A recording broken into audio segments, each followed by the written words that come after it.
अगर महिला ने कह दिया कि मेरे से दहेज की मांग की गई है तो कोई उसको सबूत दिखाने की ज़रूरत नहीं है, उसके कहने मात्र से ये मुकदमा दर्ज हो जाता है। मुकदमा है जिसमें कि लड़की जो थी अडल्ट्री में पकड़ी गई, यानी वो किसी और लड़के के साथ पकड़ी गई। तो जैसे ही पुरुष ने उसे पकड़ा, यानी उसके पति ने और पति के परिवार वालों ने पकड़ा, तो उसी के बाद फ़ौरन जो है ससुर पे रेप का मुकदमा आ गया कि ससुर ने रेप किया है और पति ने जो है पति ने उसका साथ दिया है। और जब उसने अपनी सास को बताया तो सास ने उसे झिड़क दिया कि ये बातें बाहर करने की नहीं है। कि अगर महिलाएं इतनी सक्षम हैं और कहीं दहेज की मांग होती है तो वहाँ शादी करने की आवश्यकता क्या है? कोई भी एफआईआर ऐसी नहीं पढ़ी है मैंने जिसके अंदर शादी से पहले दहेज की मांग नहीं थी। तो भाई शादी क्यों की?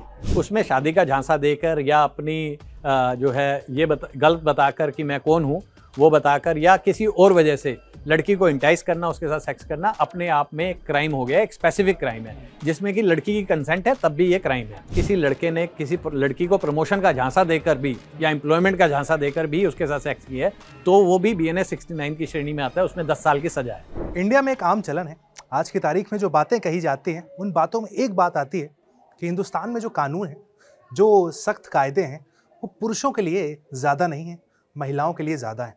कहीं ना कहीं जब हम कोर्ट में जाते हैं तो पुरुषों की तरफ से दलीलें दी जाती हैं कि साहब हमारे लिए अगर बात की जाए तो इतने सारे कानून नहीं है, जो पक्ष होता है हमारा कमज़ोर पड़ जाता है। तो मेंस के लिए क्या राइट्स हैं उस पर बात करनी ज़रूरी है, क्या मिसयूज़ होता है लॉ का उस पर बात करनी ज़रूरी है। किसी एक को स्पेसिफिक टारगेट कर नहीं रहे हम, लेकिन यहाँ पर ये बात करनी ज़रूरी है कि पुरुषों के लिए आखिर क्या कानून है और क्या वो कानून है जो उनके ऊपर बैकफायर कर जाते हैं, एक तरीके से गलत साबित हो जाते हैं। शोनी कपूर साहब हमारे साथ हैं, लीगल कंसल्टेंट हैं, काउंसलर हैं, मेंस राइट एक्टिविस्ट हैं। सही कहा सर मैंने? Thank you ji. yes, बहुत स्वागत है आपका सर। जैसा मैंने कहा कि ये आम चलन है, जो कि आम एक बोलचाल में कहा जाता है कि साहब कोर्ट में जाते हैं, कहीं ना कहीं जो पुरुष हैं, जो कि मेल्स हैं, वो कमज़ोर पड़ जाते हैं। आप चूंकि एक्सपर्ट है इस बात से, आप एग्री करते हैं ये आम जो बोलचाल है सही है? बिल्कुल ठीक है, क्योंकि स्त्रियों की सुरक्षा के लिए, स्त्रियों के लिए बहुत सारे कानून हैं और कानूनों में खास प्राविधान है महिलाओं के लिए जो कि पुरुषों के लिए नहीं है। और बहुत से कानून ऐसे हैं जिनमें कि महिला के कहने मात्र से ही मुकदमा दर्ज हो जाता है और उसमें पुरुष को अपना पक्ष रखने में बहुत समय लगता है। तो ये बिल्कुल ठीक है। और पुरुष कोई भी ऐसा कानून नहीं है जिसमें पुरुष स्त्री के खिलाफ इस तरह का मुकदमा दर्ज करा पाए जैसे कि स्त्री करा सकती है। हाल में कोई अमेंडमेंट भी हुए हैं पुरुषों के लिए या फिर सब जो पहले से है वही चले आ रहे हैं? कोई अमेंडमेंट नहीं हुआ है, जैसे कानून चले आ रहे हैं बल्कि उससे सख्तर होते जा रहे हैं और हालात बद से बदतर होते जा रहे हैं। जी।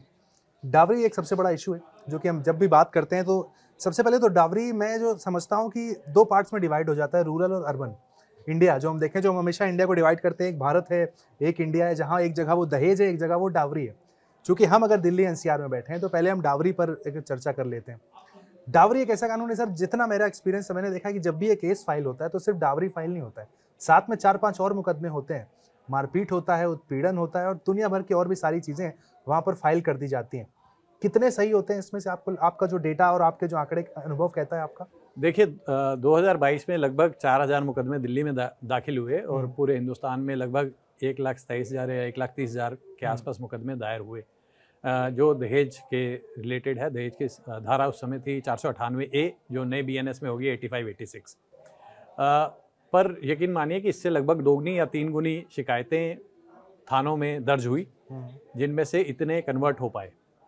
पर इसमें जब बात करें कि इसमें कितने % मसलों में सज़ा होती है पुरुषों को, तो वो आंकड़ा जो है महज 0.025%, 0.5% इस तरह का है। अभी हाल में सुप्रीम कोर्ट ने एक टिप्पणी करी थी ED के खिलाफ और उसमें खास तौर पे कहा था कि ED कानून का ऐसे दुरुपयोग कर रही है जैसे कि दहेज कानून का होता है। जी। तो ये सर्वविदित है, ये बात मेरे कहने से, आपके कहने से, आपके मानने से नहीं होती है। इस पे सुप्रीम कोर्ट, विभिन्न सरकारें बार बार विभिन्न हाई कोर्ट सरकार को कह चुके हैं कि इसमें अमेंडमेंट आना चाहिए, जो अमेंडमेंट नहीं आ रहा है। और जब बात करते हैं कि 4000 मुकदमे अगर दिल्ली में दर्ज हुए 2022 में, उसके बाद का डाटा अभी NCRB ने रिलीज़ नहीं किया, तो इसमें से कन्विक्शन क्या है? कन्विक्शन 0% है, लगभग 0% है। महज ट्रायल कोर्ट में भी शायद एक आधा ही कहीं कन्विक्शन हुई है। उससे भी बड़ी बात यह है कि इन सब मुकदमों में पुरुषों को बेल ज़रूर लेनी पड़ी है और ना पुरुष मात्र को, मतलब कि सिर्फ हस्बैंड को ही नहीं, उसके पिता को, उसकी बहन को, उसकी माता को, जो बहन जिसने शायद बाहर रहती है, जब पति कहीं और रहता है, भाई कहीं और रहता है, विदेशों में रहते हैं, उन्हें भी आकर बेल लेनी पड़ती है इन मुकदमा में।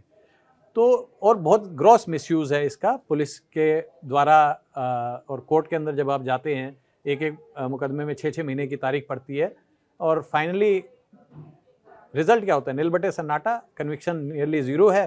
कहीं ना कहीं सेटलमेंट होता है। अगर ये सेटलमेंट पहले हो जाए तो उससे मुकदमों से निजात मिलेगा, और दूसरी बात ये है कि उत्पीड़न बंद होगा। तीसरी बात, इसके साथ अगर मैं महिलाओं के पक्ष से बात करूं तो जो जेन्युइन मुकदमे होंगे उसमें बहुत बड़ा रिलीफ मिलेगा उन महिलाओं को जिनके मुकदमे जेन्युइन है, जो सज़ा कराना चाहते हैं, जो उस तरह के मुकदमों को लड़ना चाहते हैं।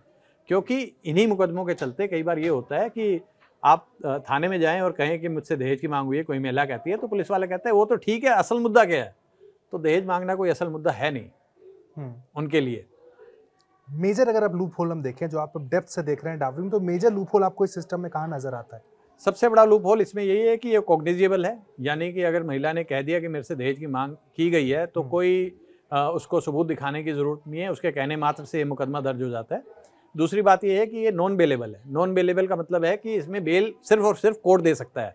हालांकि कुछ अमेंडमेंट्स आए हैं जिसमें 7 साल से कम के सजाओं में बेल लेने की ज़रूरत नहीं पड़ती है, पर अगर आज आप मुकदमे देखेंगे 498 के, तो उसके अंदर अधिकतर मुकदमों के अंदर धाराएं लगी होंगी पति के ऊपर दहेज की, और पति ससुर पे, देवर पे, बहनोई पे मोलेस्टेशन की, छेड़छाड़ की, कहीं कहीं अटेम्प्ट टू रेप की, और कहीं एक्सट्रीम केसेस में रेप की भी, कि ससुर ने, नंदोई ने, देवर ने मेरा रेप किया है, अटेम्प्ट टू रेप किया है। और साथ में धाराएं लगी होंगी कि पति ने अननेचुरल सेक्स किया। तो ये सब धाराएं जो हैं, ये सज़ा जो है वो 7 साल से अधिक की हो जाती है इन धाराओं के जुड़ते ही, तो उससे उन सबको एंटीसिपेटरी बेल या बेल लेनी पड़ती है। नहीं, आपने कहा कि डावरी खुद अपने आप में इतना स्ट्रांग है, तो मैं ये जानना चाहता हूँ कि जो सपोर्ट में 4-5 केसेस और लगते हैं, इनकी फिर क्या जरूरत पड़ती है उस वक्त? हाँ, वो इसलिए क्योंकि दहेज के मुकदमे में सज़ा जो है वो मात्र 3 साल की है। मात्र इसलिए कह रहा हूँ, वो मात्र इसलिए हो गया है क्योंकि 7 साल से कम में अब अरेस्ट जो है पुलिस नहीं कर सकती है अगर एक्यूज प्रेजेंट होता रहे। ओके।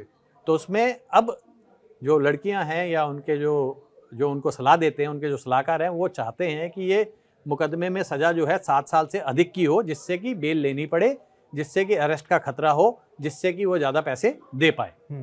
सलाह जो दी जाती है सर, बाहर से दी जाती है, कुछ तो घर से दी जाती है, कुछ जो लॉयर कम्युनिटी है वो भी ये सलाह देती है। देखिए, हर जगह से महिला लॉयर्स की अगर मैं बात करूं, महिला लॉयर्स के पास भी महिलाएं ज़्यादा जाना पसंद करती हैं? नहीं, ऐसा कुछ नहीं है। मैं इस तरह के जेंडर उसको नहीं मानता हूँ कि महिला के पास ही जाना चाहती है।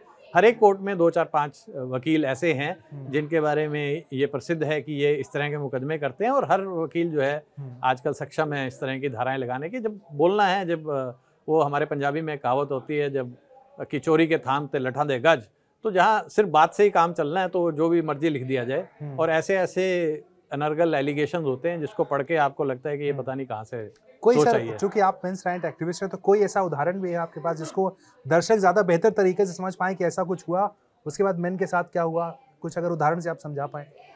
देखिए, बहुत से मुकदमे होते हैं जिसमें कि अभी हाल फिलहाल में मेरे पास एक मुकदमा है जिसमें कि लड़की जो थी एडल्ट्री में पकड़ी गई, यानी वो किसी और लड़के के साथ पकड़ी गई।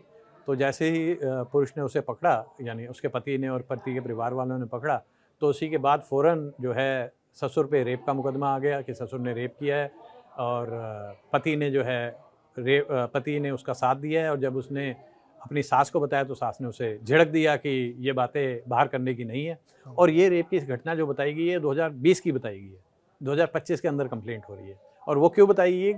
क्योंकि 2021 से दोनों पति पत्नी जो है परिवार के साथ रह नहीं रहे थे, पहले झगड़ा करके अलग हो गए थे। तो इस तरह के बहुत से मुकदमे आते हैं हमारे पास, बहुत से लोग आते हैं जो इस तरह के मुकदमों में सुझाव चाहते हैं। हमारा ऑप्शन क्या होता है फिर, अगर मान लीजिए अगर इस तरह का एलिगेशन है तो सबसे पहले एंटीसिपेटरी बेल लेनी चाहिए। ऐसा ना हो कि किसी दिन पुलिस आपके दरवाजे पर आ जाए और गिरफ्तार हो जाए। पर इसमें भी मैं आपको एक बात बताता हूँ उत्कर्ष, आपको हैरानी होगी कि इसके अंदर एलिगेशन इतने सीरियस थे, रेप के एलिगेशन थे, फिर भी लगभग 6 महीने तक मुकदमा CAW सेल में चला, जिसमें कि मान मुनव्वल हुआ, लड़की को बोला गया कि तू मान जा, कितने पैसे चाहिए वगैरह वगैरह वगैरह। तो इस तरह की घटनाएं होती हैं। और दिल्ली के अंदर अगेन मेरे को इसी बात से याद आया कि दिल्ली के अंदर अगर किसी महिला को दहेज का मुकदमा दर्ज कराना हो, CAW सेल में वो अगर जाए, तो मुकदमा दर्ज कराने में कम से कम 3 महीने और ज़्यादा से ज़्यादा 1 साल भी लग सकता है। हम मानते हैं कि इतना भयानक ये भयावह है कि दहेज मांगना इतना कृत्य है, इस तरह का कृत्य है कि इसमें फ़ौरन एफआईआर दर्ज होनी चाहिए, पर फ़ौरन एफआईआर दर्ज होती नहीं है। अब 1 साल तक 6 महीने तक ये प्रयास किया जाता है कि मुकदमा किसी तरह ना दर्ज हो, और कोर्ट में भी जाएंगे तो कोर्ट भी बार बार मेडिएशन में भेज के कि कहीं ना कहीं ख़त्म कर दिया जाए, जो कि सच्चाई भी है कि 95 से 99% मुकदमे जो हैं टेबल पे बैठ के खत्म हो जाते हैं। समझदारों के 6 महीने में, बेवकूफ़ों के 6 साल। वो जो आंकड़े दिखाए जाते हैं कि डावरी अब इस देश में लगातार कम हो रहा है, वो इसी रीजन से चलते। कहाँ डावरी तो मुझे पता नहीं, मैंने पिछले इतने सालों में इतनी शादियां अटेंड करी है, मेरे को तो कहीं भी ऐसा नहीं प्रतीत हुआ है जहाँ दहेज मांगा गया प्रत्यक्ष रूप से।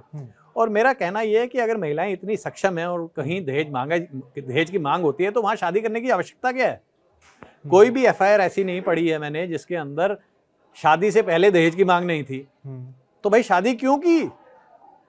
तुम सक्षम हो, तुम्हारा परिवार सक्षम है, तो ऐसा उस लड़के में कौन से सुखाप के पर लगे थे कि तुम्हें उसी से शादी करनी थी? मत करते शादी अगर दहेज की मांग थी तो। जब आपने कर ली उसके बाद आप बार बार उसकी दहेज की मांग पूरे करते रहे, फिर आपको आखिरी दिन एक दिन 3 कपड़ों में निकाल दिया और सारा ज्वेलरी अपने पास रख ली। आप इतने पढ़े लिखे थे, ज्वेलरी अपने पास रखते। जब पहली बार दहेज की मांग हुई थी तब कंप्लेंट करते। क्या 6-6 साल बाद, 4-4 साल बाद, 3-3 साल बाद आप दहेज की मांग के लिए कंप्लेंट लेके आ रहे हैं? 2 बार जलाने की कोशिश की, 1 बार धक्का मारने की कोशिश की, ये सब बकवास है। मैं नहीं मानता कि ऐसी कोई चीज़ हो सकती है। अगर किसी के साथ ऐसी कोई चीज़ होती तो पहले दिन कंप्लेंट करता।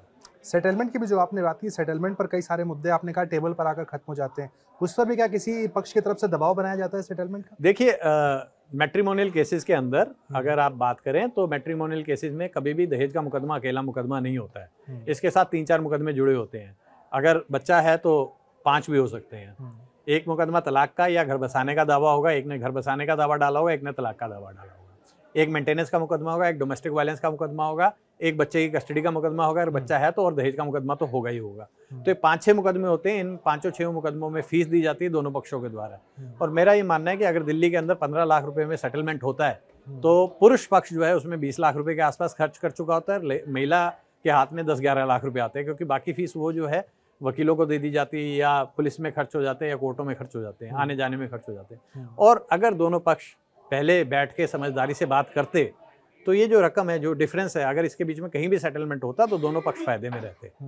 और मेरा हमेशा कोई भी आता है तो उसे मैं यही सलाह देता हूँ कि अगर जहाँ तक हो सके आप आपस में बैठ के मुकदमे को सुलझा लें तो वो ज़्यादा बेहतर है। उसमें समय सबसे ज़्यादा जो बचेगा, क्योंकि अगर 4-5 साल मुकदमा चलता है तो महिला की और पुरुष की दोनों की आयु बढ़ जाती है। जो उनकी जवानी है, जो वो जिसको वो एंजॉय कर सकते थे, जिसमें वो काम कर सकते थे, जिसमें वो प्रोग्रेस कर सकते थे, वो आप मुकदमेबाजी में खर्च कर देते हैं। एक और चीज़ मैं समझना चाहता हूँ कि डिवोर्स के जो केसेस होते हैं, मैं चाहूँगा आप दर्शकों को थोड़ा डीप समझाएं। जो आपने कहा 4 से 5 साल चलते हैं, वो जो प्रोसेस है प्लीज़ उसे अगर एक बार आप बताएं कि 4 से 5 साल क्या वो सेटलमेंट की कोशिश हो रही होती है या फिर तारीखें 6 महीने में पड़ रही होती हैं इसलिए वो टेन्योर इतना लंबा? देखिए, इसमें ना तीन इश्यूज हैं मेजॉरिटी। नंबर 1, कोर्ट्स ओवरबर्डन्ड है। किसी भी आप डिस्ट्रिक्ट कोर्ट में जाएंगे तो वहाँ पे 2 से 3 हज़ार मुकदमे जो हैं डाइवोर्स के पेंडिंग है या 498 के पेंडिंग है या डोमेस्टिक वायलेंस के पेंडिंग है।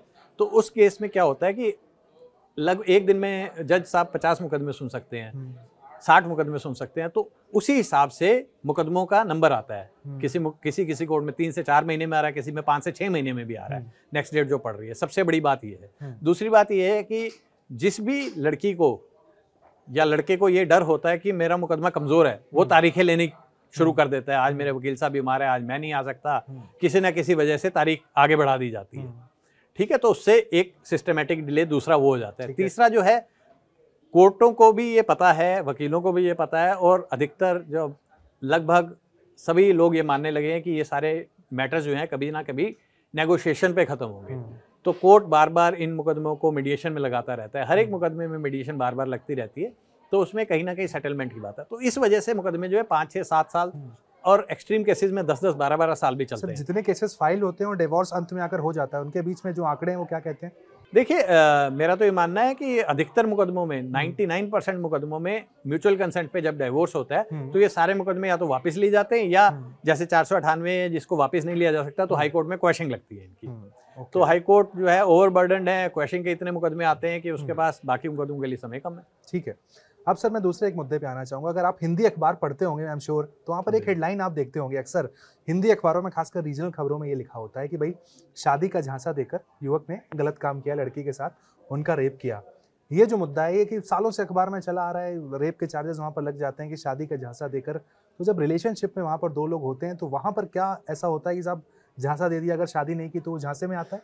देखिए कमाल की बात यह है कि पहले ये सब मुकदमे रेप में आते थे, आईपीसी जब तक थी। बीएनएस जब से आया तब इसके लिए एक अलग सेक्शन बन गया, सेक्शन 69 ऑफ बीएनएस। ठीक है, भारतीय न्याय संहिता का एक सेक्शन है बीएनएस 69। उसमें शादी का झांसा देकर या अपनी जो है ये गलत बताकर कि मैं कौन हूँ वो बताकर, या किसी और वजह से लड़की को इंटाइस करना, उसके साथ सेक्स करना, अपने आप में एक क्राइम हो गया, एक स्पेसिफिक क्राइम है जिसमें कि लड़की की कंसेंट है, तब भी ये क्राइम है। अच्छा, मैं इस बात को थोड़ा सा आप यहाँ पे बैठे हैं तो मैं बता दूं, अगर किसी लड़के ने किसी लड़की को प्रमोशन का झांसा देकर भी या एम्प्लॉयमेंट का झांसा देकर भी उसके साथ सेक्स किया है तो वो भी बीएनएस 69 की श्रेणी में आता है, उसमें 10 साल की सजा है। ओके।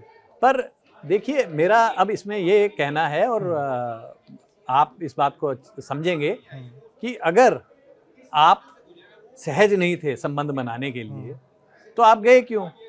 ऐसा तो है नहीं कि लड़के ने आपको कोई जबरदस्ती की, आप अपनी मर्जी से गए, तो ये रेप कैसे हुआ? या शादी का झांसा देकर भी रेप कैसे हुआ? आप वेट करते। अगर आपके लिए अपनी पायसनेस इतनी ज्यादा इंपॉर्टेंट थी तो आप वेट करते, शादी होने देते। शादी का झांसा देकर रेप मेरे को समझ में नहीं आता। अभी से पहले जो है शिकायतें आती थी कि ये मेरे को होटल में ले गया, वहाँ पे मेरे से ज़बरदस्ती की और उसके बाद कहने लगा मैं तुमसे शादी कर लूँगा, और लगातार होता रहा। अरे वो होटल में आप अपनी मर्जी से गई थी, कोई उठा के 4 आदमी नहीं ले गए थे तुम्हें। आपने फ़ोन नंबर दिया था जिससे बातचीत शुरू हुई थी, बातचीत में आपने फोटोग्राफ्स दी थी, उसके बाद ही आप गए थे। भैया आपने बार बार उसकी बात को यस किया तब आप गए और आपके साथ सेक्स, आपने अपनी कंसेंट से सेक्स किया। उसके बाद अगर आप दोनों के बीच में नहीं बनी, अगर आप दोनों के बीच में नहीं बनी तो सिर्फ पुरुष ही अत्याचारी क्यों? अगर महिला मना कर दे ऐसे ही केस में पुरुष को सेक्स करने के बाद, तो महिला के ऊपर तो कोई मुकदमा नहीं लगता। ये इंटरेस्टिंग टॉपिक है, इस पर भी मैं जानना चाहूंगा कि भाई महिलाओं के ऊपर कोई मुकदमा नहीं? कोई मुकदमा नहीं है। अगर एक पुरुष और एक महिला ने सेक्स किया और महिला उसके बाद नकार देती है कि अब मैं आपसे शादी नहीं करना चाहती, तो महिला के ऊपर कोई मुकदमा नहीं लगता, इसमें सिर्फ पुरुष पे ही मुकदमा लगता है। मतलब अगर कोई वहां पर आदमी जाता है पुलिस थाने में कंप्लेन, उसकी कंप्लेन नहीं सुनी जाएगी? नहीं सुनी जाएगी, प्रोविजन ही नहीं है। सुनी क्या जाएगी? प्रोविजन ही नहीं है, पुलिस किस उसमें लेगी। और बीएनएस की बात करें तो अननेचुरल सेक्स जो पुरुषों के साथ होता है अगर, तो उसकी भी कोई धारा नहीं है। मतलब कि अगर किसी पुरुष के साथ गुदा मैथुन कोई जबरदस्ती कर ले, एनल सेक्स का अगर कोई जबरदस्ती कर ले, तो उसकी कोई धारा नहीं है।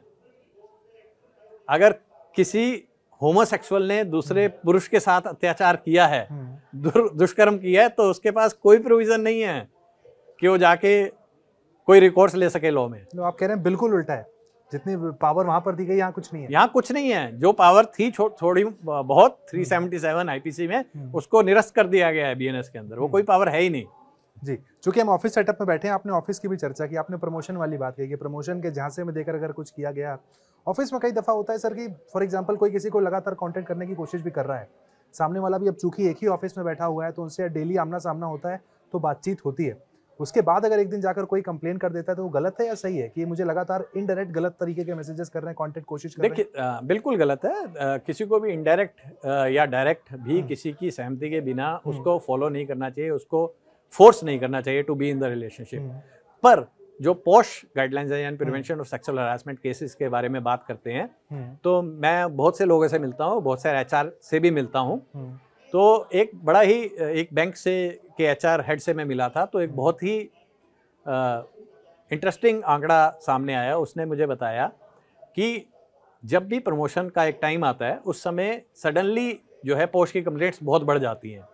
यानी कि जो भी अपने सबॉर्डिनेट को अच्छी रैंकिंग नहीं देता है उसके अगेंस्ट पोस्ट की कंप्लेंट होने की संभावनाएं होती हैं, और इस तरह की कंप्लेंट्स अचानक बहुत बढ़ जाती हैं। मैं एक सरकारी दफ्तर में के हेड से मिला था जो कि कॉन्ट्रेक्चुअल स्टाफ्स रखते हैं, तो उन्होंने ये कहा कि हम तो कोशिश करते हैं जहाँ तक हो सके महिला स्टाफ को ना रखा जाए, क्योंकि उनका कॉन्ट्रैक्ट तोड़ना बड़ा मुश्किल है। जिसके साथ भी कॉन्ट्रेक्चुअल स्टाफ को कहें कि अब हम आपसे कॉन्ट्रैक्ट एक्सटेंड नहीं कर रहे हैं और महिला स्टाफ हो, तो वो सबसे पहला पोस्ट की कंप्लेंट करती है। तो फिर ऐसे तो सर वुमेन्स को जॉब ही नहीं दी जाएगी फिर इस पर्सपेक्टिव से देखें तो। देखिए, एक इंटरेस्टिंग कहानी है मंकीज पा, आपने सुनी होगी, बंदर का पंजा, जिसमें कहते हैं कि वो बंदर का जो पंजा था वो उसमें जादुई ताकत थी, जो भी वो आपकी इच्छाएं पूरी करता था वो उसके लिए ट्विस्टेड थी, ठीक है ना। तो उसमें एक आदमी दुआ करता है कि मुझे मकान का कर्जा देने के लिए 10 लाख की ज़रूरत है, तो उसका बेटा मर जाता है और उसे 10 लाख रुपए इंश्योरेंस में मिलते हैं। उसकी इच्छा पूरी हुई, पर उसके लिए उसको जो कीमत चुकानी पड़ी वो बहुत ही भयंकर थी। तो पोस्ट की वजह से ना अनऑर्गेनाइज सेक्टर में, जहाँ पे छोटी फैक्ट्रियाँ हैं वहाँ पे लोगों ने जेन्युइनली लड़कियों को रखना बंद कर दिया। अगर आप एम्प्लॉयमेंट का डेटा देखेंगे तो जो शहरी क्षेत्र हैं वहाँ पे महिलाओं का एम्प्लॉयमेंट रेट घट रहा है, बढ़ नहीं रहा है। और उसकी बहुत बड़ी वजह यह है कि लोग डरे हुए हैं, इंडस्ट्री डरी हुई है, वो महिलाओं को जॉब्स देना नहीं चाहते हैं। वो जानते हैं कि दुरुपयोग, कानूनों का दुरुपयोग का खतरा बहुत बढ़ गया है। कॉर्पोरेट सेटअप में अगर बात की जाए तो सर अगर मैं आपसे पूछूं मेंस के लिए डूज एंड डोंट्स क्या होने चाहिए, तो आप वो अगर मेंस को कुछ बताना चाहेंगे। देखिए, डूज एंड डोंट्स कोई डिफाइन नहीं हो सकते, क्योंकि ये आपके रिलेशनशिप अपने कुलीग के साथ बहुत सारे फैक्टर्स पे डिपेंड करते हैं। बट मेरा ये कहना है कि पुरुष को बहुत ज़्यादा सावधान होना चाहिए किसी लड़की से अप्रोच करते हुए, या जिस तरह के अक्सर मैंने देखा है, और जहाँ भी आप काम करते हैं, जहाँ भी आप लड़का लड़की मिलते हैं तो वहाँ पे प्रेम प्रसंग भी होते हैं। और हर एक इंडस्ट्री में हमने ये देखा है कि सेम इंडस्ट्री के लोगों की शादियाँ भी होती हैं और अफेयर्स भी होते हैं। तो वहाँ पे पुरुषों को बड़ा सावधान रहना चाहिए, बहुत देखभाल कर, सोच समझ कर आगे कदम बढ़ाने चाहिए, क्योंकि अगर आप बाई चांस कल ब्रेकअप होता है तो वो आपका करियर में बहुत नुकसानदेह होगा। दूसरी बात, आपको कानूनी रूप से बहुत सारी चीज़ें झेलनी पड़ेंगी। इस पे इंटरेस्टिंग एक ट्वीट आया था, मैंने किसी लेडी का पढ़ा था, उसने लिखा था कि आजकल पुरुष जो है महिलाओं को भाव नहीं देते हैं कॉर्पोरेट सेटअप में, या वो उन्हें लिफ्ट नहीं देते हैं, इस तरह की चीज़ें उन्होंने लिखी थी। तो बिल्कुल ये मंकीज पाव वाली बात है कि आपकी चीज़ें हुई, कुछ आपके फेवर में बातें हुई, पर उसका जो दुष्प्रभाव था कि अब आपको अकेलापन महसूस होता है। अगर बहुत सारे पुरुष हैं, वो एक अकेली महिला है या कम महिलाएं हैं, तो उनसे बात नहीं करना चाहते। इसी में अगर क्वेश्चन को हम थोड़ा सा बदल दें कि दो लोग हैं जो शादी करना चाहते हैं, रिलेशनशिप में हैं, वहाँ पर पुरुषों के लिए अगर कुछ आप कहें कि भाई ये चीज़ आपको नहीं करनी, कुछ सतर्क रहना है। देखिए, हमारे ना दहेज निरोधक कानून के अंदर, डॉवरी प्रोहिबिशन एक्ट 1961 के अंदर एक लिस्ट की बात हुई है कि जब जो भी स्त्री धन लिया जाएगा उसकी एक लिस्ट बनेगी। अच्छा, ठीक है, मेरे हिसाब से सबको बाय पर फोर्स ये लिस्ट बनानी चाहिए। दूसरा, हमारा हालांकि प्री नप्चुअल एग्रीमेंट हिंदुस्तान में बहुत हद तक क्या होगा, उसमें क्या स्त्री धन में पुरुष की तरफ से क्या दिया गया है, महिला की तरफ से क्या दिया गया है, उसकी एक लिस्ट बनती है जिसपे महिला और पुरुष यानी पति और पत्नी, वर पक्ष और वधु पक्ष दोनों और उनके पिता या कोई गार्जियन साइन करता है, जो कि एक लिस्ट होती है। क्योंकि अगर अक्सर आपने देखा होगा कि दहेज के मुकदमों में लिखा दिया जाता है कि मैंने 50 लाख की डॉवरी दी, 80 लाख की डॉवरी दी, 100 लाख की, 1 करोड़ की डॉवरी दी, तो वो जो एक लिस्ट बनी होगी तो उससे एक बात हो जाएगी कि एक्चुअली डॉवरी जो है या स्त्री धन जो है वो कितना है। वो लिस्ट मेजर केसेस में मिसिंग होती है, 100% केसेस में मिसिंग होती, कोई नहीं बनाता। आपको पता था इस तरह का एक प्रावधान है? बिल्कुल नहीं। जब आपको पता ही नहीं था तो कब बनाओगे? बिल्कुल मिसिंग होती है, 100% केसेस में मिसिंग होती है। मतलब अगर आप कह रहे हैं ये आप बना लेंगे तो आप तो काफी हद तक कुछ कम से कम एक हद तक कि जी दहेज के क्या आइटम्स थे वो रिटर्न करने हैं, उसमें बहुत बड़ी मदद होगी। दूसरी बात, प्री नप्चुअल एग्रीमेंट जरूर बनाना चाहिए, जिससे कि खासतौर पे अगर आप सेकंड मैरिज कर रहे हैं तो उसमें सारे डिस्क्लोजर्स होने चाहिए कि, क्योंकि बहुत से मुकदमों में ये भी आता है कि हमसे ये बात छुपाकर शादी की गई, हमसे ये छुपाया गया। अगर आपकी कोई मेडिकल कंडीशन है तो उसको प्लीज़ उजागर करें उसमें। अगर आपके परिवार पे कोई केसेस चल रहे हैं तो उनको मेंशन करें, क्योंकि ये बहुत बड़ा मुद्दा बन जाता है बाद में कि ये छुपा के शादी। बिल्कुल सर, अब एक ऐसे केस पर चर्चा कर लेते हैं जिस केस को मतलब शायद हर किसी ने हाईलाइट किया। अतुल सुभाष का जो केस आया, वहाँ पर शादी हो गई, शादी के बाद एक मेंटल टॉर्चर एक पति को वहाँ पर अगर किया जा रहा है, लाइक वो उनसे हो रहा है, उनकी फैमिली से हो रहा है, कोई राइट है हमारे पास कि उस मेंटल टॉर्चर को हम रोक सकें, कानून की कोई मदद हम ले सकें वहाँ पर? देखिए, मेंटल टॉर्चर जो है उसको रोकने के लिए आपको ही मेंटली स्ट्रोंग होना पड़ेगा। मेरा ये मानना है, और मैंने बहुत से लोगों को देखा है, मैंने अपने खुद भी यही भुगता है कि अगर आप मेंटली स्ट्रोंग है you can go through it, but अगर आप मेंटली वीक हैं, अगर आप कहीं ना कहीं टूट जाते हैं तो चीज़ें और मुश्किल हो जाती हैं। अतुल सुभाष के केस में एक इंटरेस्टिंग बात ये थी, जो कि बहुत ही दुखदाई है, कि उसको जज के नाम पे, या जज ने भी जो उसके एलिगेशन हैं उससे पैसे की डिमांड की उसके पक्ष में फैसला देने के लिए। और वो भी डिमांड जो थी वो ये नहीं थी कि उसके पक्ष में पूरा फैसला दे दिया जाएगा, वो डिमांड थी कि लड़की ने जो 3 करोड़ या 5 करोड़ की डिमांड की थी उसको नेगोशिएट करके कम करा दिया जाएगा। उससे 5 या 6 लाख रुपए की डिमांड की गई थी, जो बहुत ही दुखदाई है, क्योंकि हम सब देखते हैं न्यायपालिका की तरफ की, और कहीं हो ना हो देर सवेर से हमें न्याय तो मिलेगा, पर अगर जज ही करप्ट हो जाएं, न्यायाधीश ही करप्ट हो जाएं, तो फिर न्याय की उम्मीद कहाँ से की फिर जा आपको ऐसा नहीं लगता कि मेल्स के लिए कानून इतने वीक हैं कि जज भी प्रेशर में होते हैं? जज प्रेशर में होते हैं, बिल्कुल होते हैं, क्योंकि जजेस की प्रमोशन इस बात पे डिपेंड करती है कि उन्होंने कितने डिसीजंस दिए। CAW सेल में प्रमोशन इस बात पे डिपेंड करती है कि उन्होंने कितने मुकदमे FIR होने से रोके। तो जजेस के ऊपर भी प्रेशर होता है, पुलिस ऑफिसर्स पे भी प्रेशर होता है, और एक ही पक्ष को दबाया जा सकता है जो कि है पुरुष। बिल्कुल। इतने कानून बने तो इन कानूनों का बर्डन कौन ढो रहा है? पुरुष ही ढो रहे हैं। लड़के को कहा जाता है कि अब मुकदमे जो हैं सालों साल चलेंगे। अगर लड़का, और ये मैंने कोर्टों में बहुत से लोगों ने आके बताया है कि मजिस्ट्रेट उनके ऊपर दबाव बना रहा था कि ये सेटलमेंट कर लो, अगर वो सेटलमेंट नहीं करते हैं तो एक लंबी चौड़ी मेंटेनेंस बांध दी जाती है उनके ऊपर। तो इस तरह के बहुत से पुरुषों की कंप्लेंट्स है, पर कुछ नहीं किया जा सकता। कोर्ट्स के ऊपर जहां उनकी प्रमोशन इस बात पे डिपेंडेंट है कि उन्होंने कितने मुकदमे जो हैं सेटल किए, अगर कहीं ऐसी कोई बात है तो, और उसमें अगर लड़के पे ही दबाव बनाया जा रहा है कि तुम सेटलमेंट कर लो वरना तुम्हारी मेंटेनेंस बहुत ज़्यादा बांध दी जाएगी, तो ये तो मुझे लगता है कि कानून का दुरुपयोग, न्यायपालिका का दुरुपयोग दोनों ही है। और मैं इस बात को लेके बहुत से लोगों से मिला हूँ, जजेस से भी कभी कभार इंटरेक्शन हुई है, मीडिएटर से मिले हैं। वो कहते हैं जी जो जिस तरह से सेटलमेंट हो सकता है हम तो उसी तरह से ही सेटलमेंट करें। आपने सर मेंटली स्ट्रांग रहने की बात की। मैं फॉर एग्जांपल अगर बात करूं, कोई शादीशुदा पुरुष है जो अपनी वाइफ से शायद उतने खुश नहीं है जिस तरीके से होना चाहिए, कानून की तरफ जाना चाहते हैं, लेकिन शायद उनके मन में है कि भाई कानून तो मेरे लिए है नहीं। फॉर एग्जाम्पल जो कि सहमति से सेक्स वाली बात की जाती है कि भाई वहाँ पर आप कर सकते हैं, अदरवाइज नहीं तो वो भी क्राइम है। तो अगर पुरुष लॉ की तरफ देख रहा है शादीशुदा, तो क्या सच में कुछ लॉ उसके लिए करने को रेडी है वहाँ पर, या नहीं है, कुछ नहीं है? देखिए, एक मात्र जो कानून जो है वो है हिंदू मैरिज एक्ट, उसके अंदर या डाइवोर्स के मुकदमे उसमें पुरुष भी जा सकता है और स्त्री भी जा सकती है। पर जब भी पुरुष मुकदमे के लिए जाता है इस तरह के, चाहे वो अडल्ट्री के केसेस में जाता है, जैसे मैंने भी आपको बताया कि अडल्ट्रस वाइफ थी उसके अगेंस्ट भी जाता है, तो भी उसके खिलाफ सारे मुकदमे लाद दिए जाते हैं। दहेज का मुकदमा, attempt to rape, molestation, dowry, domestic violence, maintenance, child custody, ये सब लाद दिए जाते हैं। फिर भी मेरा ये मानना है कि अगर आप परेशान हैं और आप इन मुकदमों के थ्रू आज नहीं जाते हैं, 5 साल बाद जाएंगे, तो ये मुकदमे 5 साल बाद कहीं जाने वाले हैं नहीं। 5 साल बाद भी आपको ये मुकदमे लड़ने पड़ेंगे, तो आज ही क्यों ना लड़ा जाए इन मुकदमों को?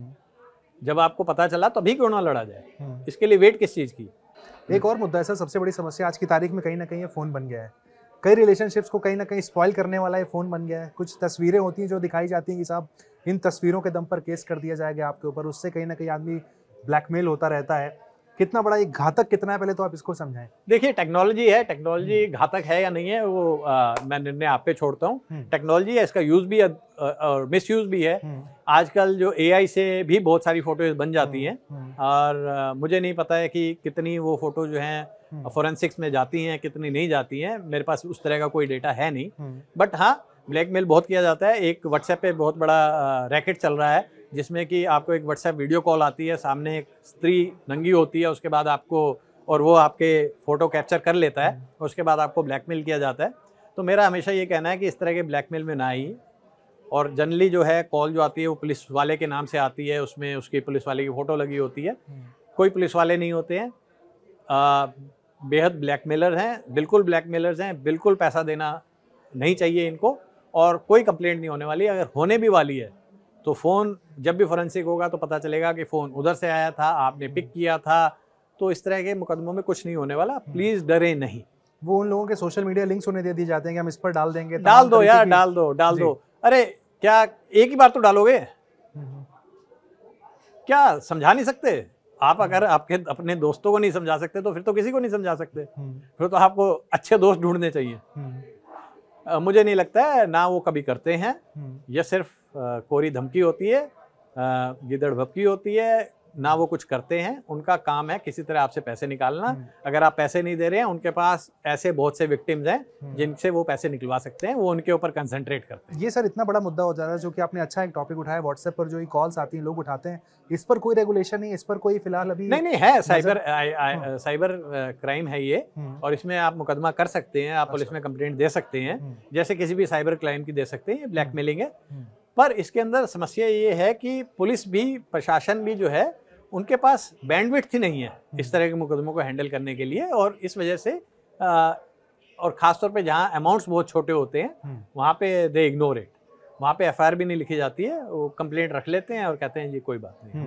एफआईआर लिखना भी एक अच्छा मुद्दा है सर, क्योंकि हमने देखा कि एफआईआर लिखवाने जब जाते हैं तो वहाँ पर फॉर एग्जांपल महिला भी जाती है, तो हमने देखा कि पुलिस वाले वहाँ भी अलग तरह की डिमांड फिर कुछ करते हैं कि साहब ये नहीं। एफआईआर लिखवाना भी इंडिया में बहुत बड़ा एक टास्क है।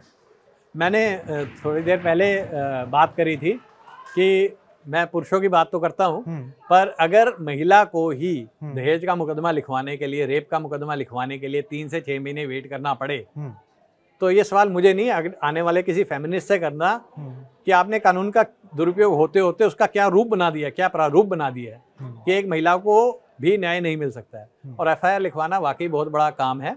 दिल्ली के अंदर 15 वुमेन सेल हैं, CAW सेल हैं, वुमेन सेल नहीं कहूँगा, वुमेन सेल हरियाणा यूपी में, क्राइम अगेंस्ट वुमेन सेल है। और इन 15 CAW सेल का काम सिर्फ और सिर्फ रिकन्सिलिएशन कराना है।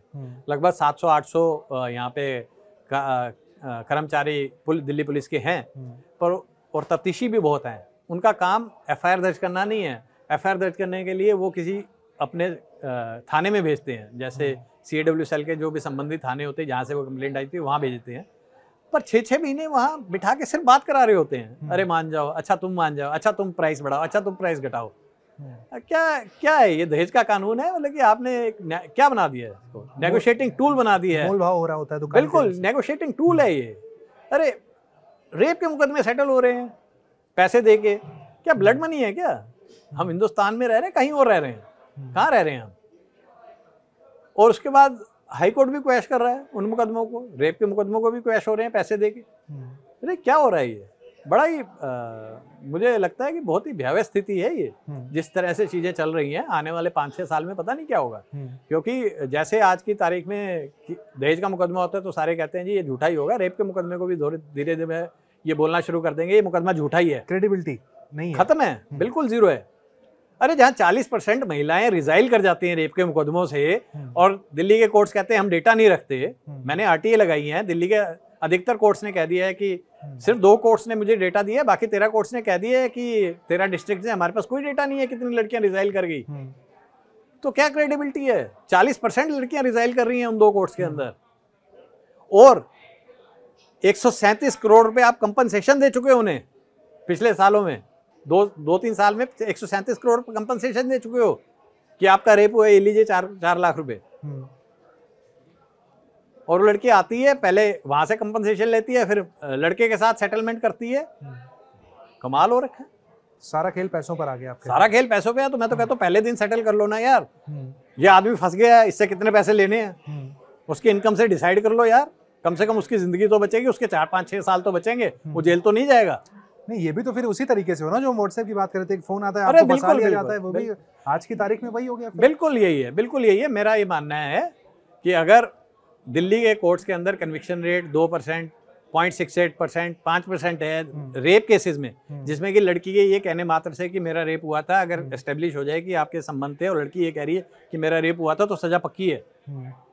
उसमें अगर ये कन्विक्शन रेट है तो आप समझ लीजिए एक लड़की 10-10 रेप केस करा रही है। अरे हरियाणा के अंदर अभी आपने, मैं नाम नहीं लूंगा क्योंकि नाम लेना क्राइम है अपने आप में, Nayab Singh Saini chief minister of Haryana ने एक लेडी को महिला सशक्तिकरण सम्मान दिया। उस लड़की ने सिर्फ 22 केस दर्ज कराए थे अपने लिए, मतलब कि सिर्फ 22 बार उसका रेप हुआ था। उसमें से 12 रेप शादी का झांसा देकर थे उसके साथ। और ऐसे बहुत से गैंग दिल्ली में घूम रहे हैं। अरे अभी पीछे मेरी मित्र हैं दीपिका, आपने कहा गैंग घूम रहे हैं, तो क्या पूरा सिस्टम काम कर रहा है? पूरा सिस्टम काम कर रहा है जी। अभी पीछे मेरी मित्र हैं, उन्होंने एक मुकदमा सुप्रीम कोर्ट लेके गई थी जिसमें दिल्ली पुलिस ने एफिडेविट दिया कि इस लड़की ने 7 रेप के मुकदमे दर्ज किए हैं। 9 की जानकारी तो उनके पास थी, तो सुप्रीम कोर्ट ने उसको क्वैश किया कि 9 बार कब रेप हो सकता है किस औरत का। और ऐसे एक नहीं है, जयपुर में, हरियाणा में, जबलपुर में, बॉम्बे में बहुत गैंग्स हैं। इस तरह के गैंग्स हैं जिनका काम है पुरुषों को मिलाना, उसके बाद संबंध स्थापित करना, अगर संबंध स्थापित हो जाए तो भी और नहीं हो तो भी। और ये वो मुकदमे हैं जिनमें पुरुषों ने पैसे देने से मना कर दिया तो उनके ऊपर रेप के मुकदमे हुए। ठीक है। और ऐसे बहुत से मुकदमे इन लड़कियों के हैं जिन्होंने पुरुषों ने पैसे देके जान छुड़ाई। तो चलिए चलते चलते एक जो एडवाइस हम चाहेंगे कि सर, अपने जितने हमारे दर्शक हमें देख रहे हैं कि सर चूंकि मेंस राइट एक्टिविस्ट हैं, तो जो पुरुषों के अधिकार है उनको लेकर बात करते हैं, कोई भी 2 अहम एडवाइस आप यहाँ पर पुरुषों को देंगे साहब कि अगर आप ये कर लेंगे तो बचने की 100% तो नहीं, थोड़ी बहुत संभावना है। देखिए, मैं कहता हूँ बचने की संभावना एक ही तरीके से है, लड़के। अगर आप डट जाते हैं तो, और डट के लड़ लेते हैं, अपना समय बिता सकते हैं, या वो मुकदमे कर सकते हैं जैसे एक्सटॉर्शन के। बहुत मुश्किल है करना, पर अगर आप उस हद तक पहुंच जाते हैं, उस हद तक आप में जज्बा है, तो यू कैन विन। मैं खुद जीता हूं, मैं भी 5 दिन जेल में रहा था इन्हीं मुकदमों में, ठीक है, मैं खुद जीता हूं, आप जीत सकते हैं। और सेकंड एडवाइस जो मैं हर एक पुरुष को देता हूं, मेक मोर मनी, बहुत पैसा कमाएं, क्योंकि आज नहीं तो कल सारे मुकदमे पैसे पे सेटल होंगे। तो अगर आपके पास पैसे होंगे, अगर आप जॉब छोड़ देते हैं, अगर आप हताश हो जाते हैं, अगर आप डिप्रेस हो जाते हैं और जॉब छोड़ देते हैं, तो it will be very difficult for you. अगर आप कंफर्टेबल हो तो आपकी जो जर्नी है वो अभी आप बता सकते हैं दर्शकों को, शायद थोड़ी इंस्पायरिंग हो। देखिए, मेरे खिलाफ 2008 में दहेज का मुकदमा हुआ था। उस समय दहेज के मुकदमे में सभी पुरुषों को, खासतौर पे पति को गिरफ्तार होना पड़ता था। ये इसलिए कह रहा हूँ कि बेल नहीं मिलती थी, एंटीसिपेटरी बेल भी नहीं मिलती थी। मेरी भी एंटीसिपेटरी बेल डिसमिस हो गई, मैं 5 दिन जेल में रहा। मेरी बीवी ने लंबा चौड़ा एक डिमांड रखी कि ये पैसे चाहिए मुझे, और मेरा एक बच्चा था, उसकी कस्टडी मुझे चाहिए थी, मैं उसके लिए फ़ाइट किया। लगभग 4 साल मेरा मुकदमा चला, जिसमें मेरे ससुर जो हैं उनको मैंने कन्विक्ट कराया फॉर स्टेटिंग कि मैंने इतनी दहेज दिया है जिसके बारे में उनके पास कोई प्रूफ नहीं थे। मैं एक्विट हुआ हूँ 498 में, मुझे चाइल्ड कस्टडी भी मिली है। और उसके बाद हमारा जब ये सब हो गया तो हमारा आपस में बैठ के सेटलमेंट हुआ, जिसमें मुझे बहुत थोड़ी एलिमनी देनी पड़ी। बहुत थोड़ी एलिमनी, मैं इसलिए कह रहा हूँ मेरी इनकम के हिसाब से वो बहुत थोड़ी थी, तो वो थोड़ी एलिमनी दे के सेटल हो गया। उसके बाद मैंने लॉ भी ज्वाइन किया, और मैं पुरुषों को सहायता देता हूँ। मेरा अगर नंबर देना चाहें तो एक NGO है सहोदर, 9811850498, उस पर नंबर है, उस पर निःशुल्क आपको सलाह दी जाती है, आप उस पर संपर्क कर सकते हैं। और बाकी मेरी वेबसाइट भी है, सोशल मीडिया हैंडल्स भी हैं, आप कहीं भी मुझे संपर्क कर सकते हैं। बिल्कुल, तो thank you so much sir, आप हमारे साथ आज जुड़े। उम्मीद करते हैं जितने भी दर्शकों ने आज आपको सुना है, देखा है, काफ़ी हद तक माइंड में क्लैरिटी आ गई होगी, क्योंकि सर की जो एडवाइस है कि आपको स्ट्रांग रहना है, लड़ना है, आपको गिव अप नहीं करना है। अगर आपको पूरा पॉडकास्ट अच्छा लगा है तो भाई जरूर कमेंट सेक्शन में लिखें। उम्मीद करते हैं अगर अच्छा लगेगा तो पार्ट 2 भी हम बनाएंगे। बिल्कुल बनाएंगे उत्कर्ष, कोई दिक्कत नहीं। धन्यवाद। Thank you.